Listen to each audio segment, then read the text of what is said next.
What happens after a solicitation meeting is just as important as what happens during it. In fact, many solicitations fall apart after the meeting for one reason or another. First, regardless of the steps the donor might need to take, I hope the next communication is in your hands. For instance, in the meeting, the donor might say, I need to talk to my spouse or my accountant, or I need to look at my finances, or wait until I get some information.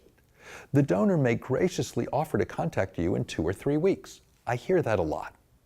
I hope in the meeting you've made a point of taking that responsibility for yourself.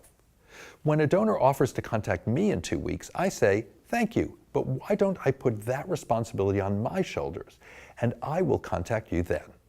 Almost every donor is happy to cede that responsibility, and if it's on my shoulders, I know it will get done.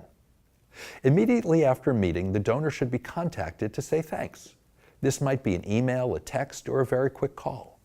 It's not enough to wait until you write up notes and send a letter. Especially in this day and age, where communication happens so rapidly, a quick acknowledgement goes a long way.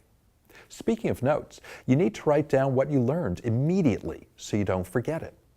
We shoot ourselves in the foot by not codifying what we've learned.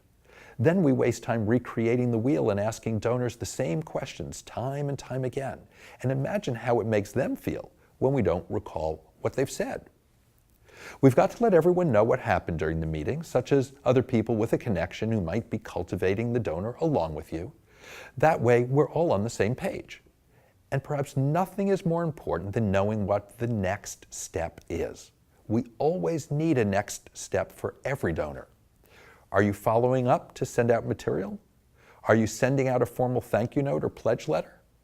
Will your next step be to recognize the donor in some way or involve the donor further? What is that step? When does it need to take place? And who is responsible? As relieved as we might be coming out of the solicitation meeting, our work is certainly not over.